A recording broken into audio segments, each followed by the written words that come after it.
So welcome to the 5th edition of my favorite audio products where coincidentally I have 5 new products for you. These products are across various categories like IEMs, Bluetooth headphones and for the very first time, a Bluetooth speaker. So let's go.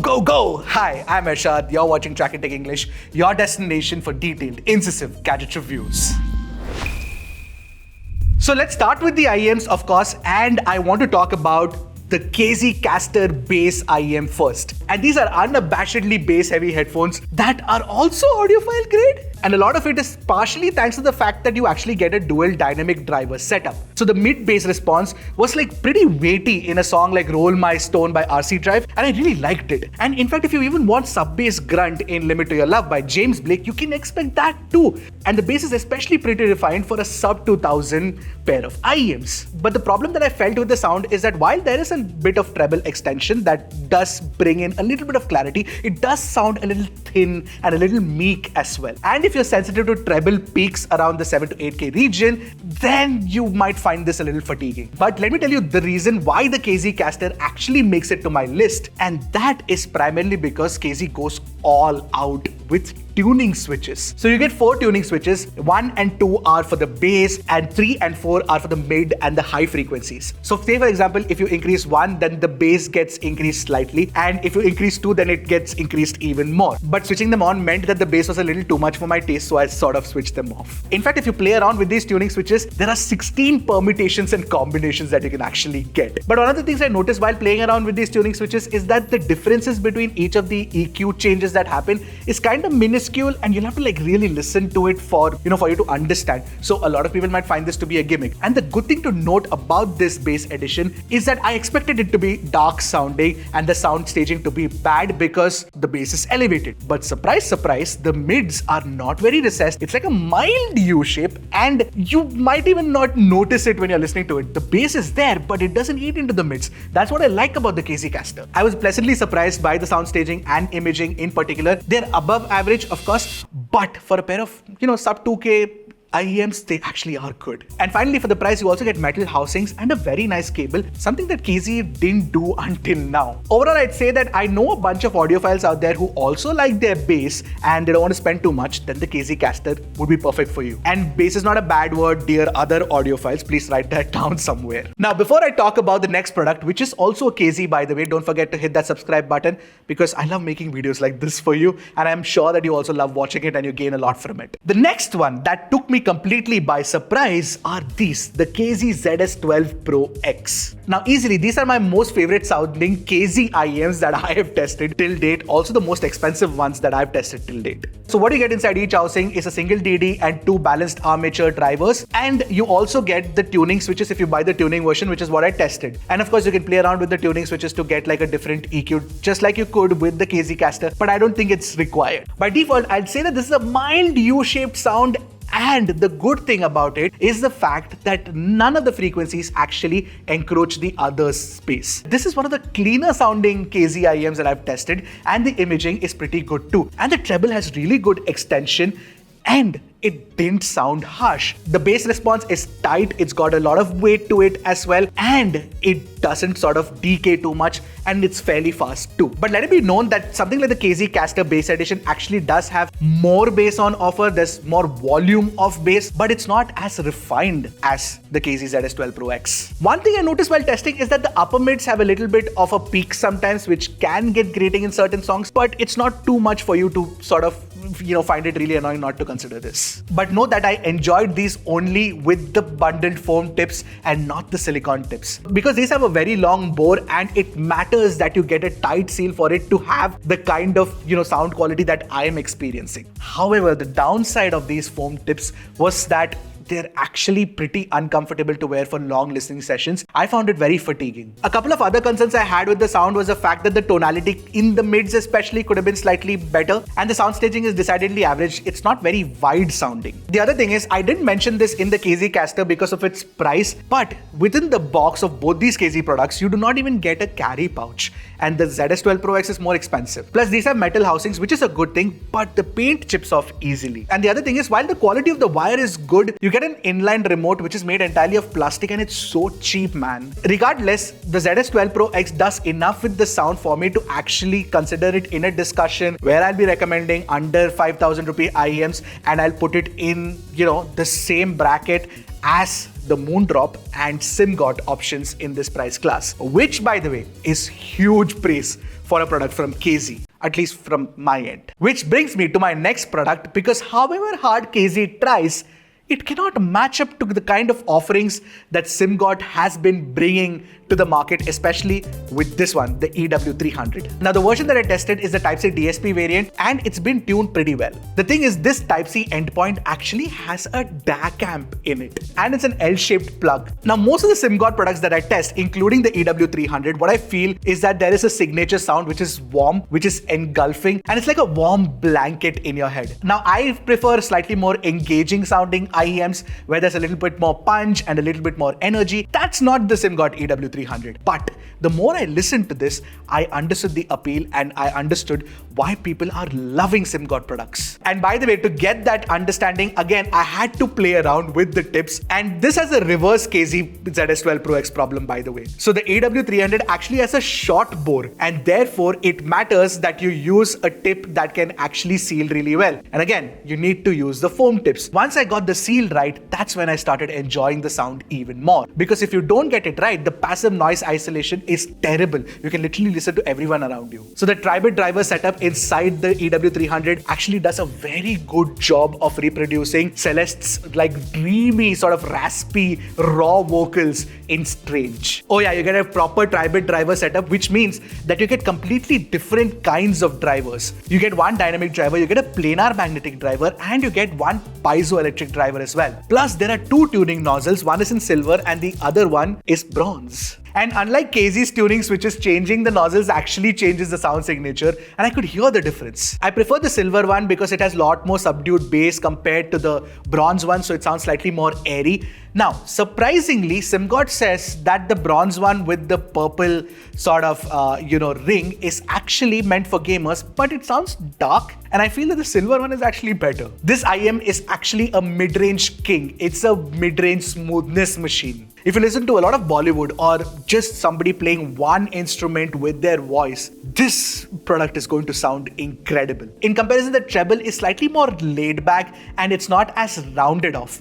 But the bass does have a lot of body and warmth, and more importantly, the bass has enough attack. And it's fast and has very less decay too. Many IEMs that I've tested in this price range tend to mess up the complex guitar play that's happening in Polyphia's Playing God, not the EW300. In fact, these IEMs also nail the imaging. Every single instrument that is there in the mix, for its price, it brings out the, instruments sound very clearly out to you. But since the treble is slightly rounded off and it doesn't have that much extension, the detailed retrieval is lacking. I prefer something like the Moondrop Zero Red. That is what I'm talking about. I prefer a little more detail, a little more resolution in my sound, which is not too lacking in the EW300, but it's not up to what I am expecting. Regardless, for about 7,500 rupees, these are actually very well tuned, and you get an inbuilt DAC, and you can save the money that you will spend for an external DAC, and therefore good value too. And I must tell you this, unlike KZ's, SimGot's packaging for its price is exceptional. You'll get a lot of things. In fact, there are some tiny things that you might even lose. Alright, enough of wired IEMs. Let's talk about some wireless stuff. And we're going to be talking about the Sonos Ace. Now, when these were launched recently in India, I was very eager to test them out. And after testing them out, I came away impressed. Not because they reinvent the wheel in terms of ANC headphones, but because they get most of the basics right. So the very first thing is the design. I think it looks pretty premium, it looks very attractive, and they can go toe to toe with, the Bose, the Sony, and the AirPods of the world. It's also worth noting that the Sonos Ace doesn't come with any sort of touch controls on the ear cups. They actually have physical controls, which is surprising considering the fact that Sonos is actually a very tech-forward company. But if you ask me, this move was godsend primarily because these physical hardware controls are actually very easy to use and very easy to learn as well. So the kind of missed touches that would happen on a touch surface, like on the Sony WH-1000XM5, those problems don't exist here.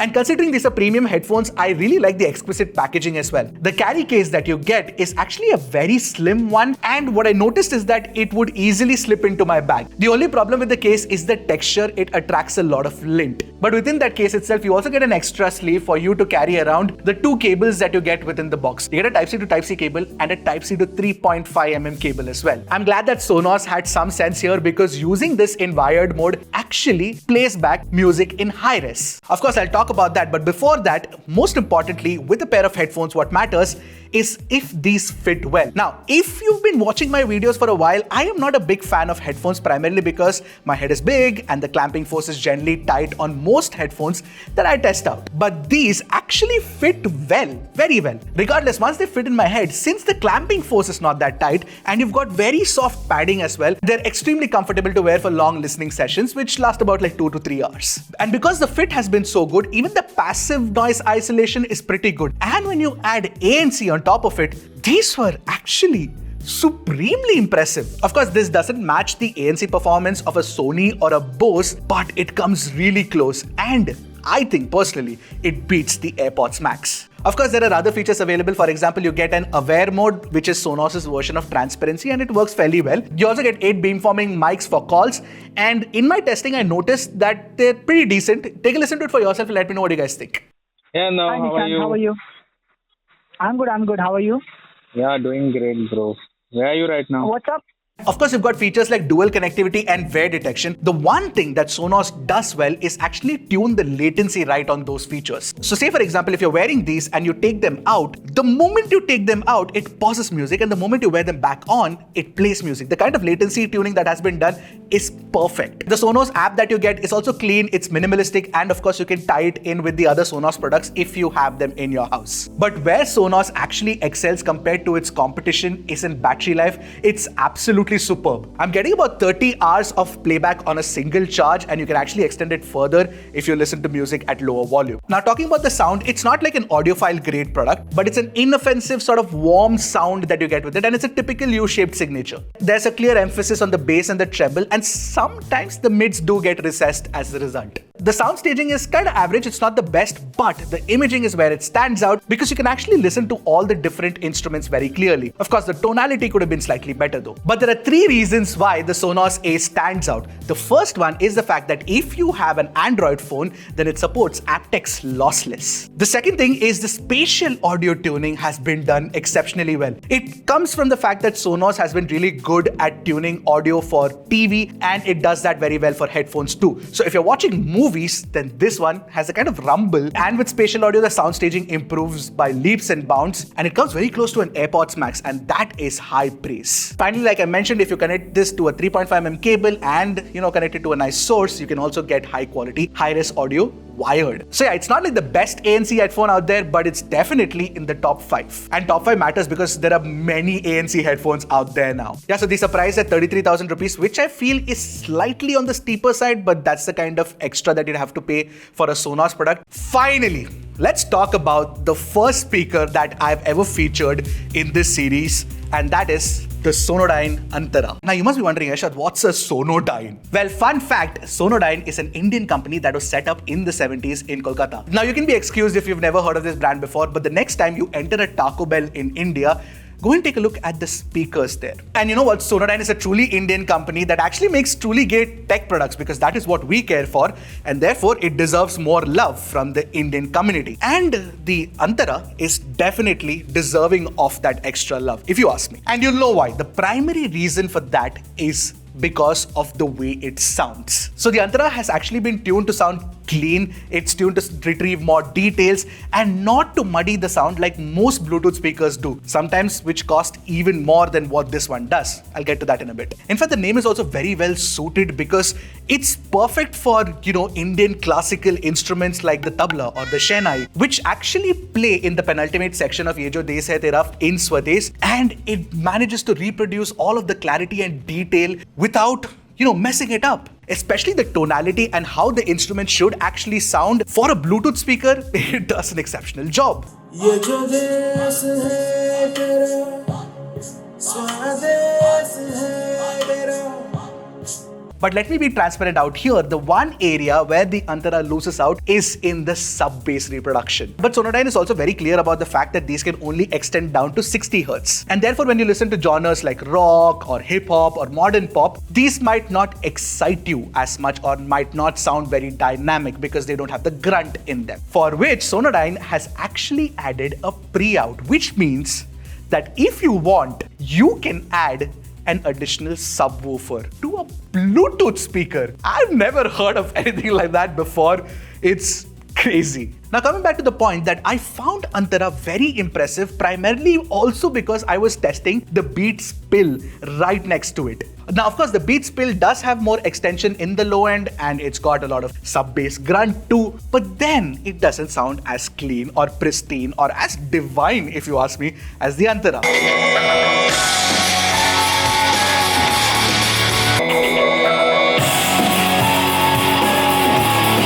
Although my heart is falling too, I'm in love with your body.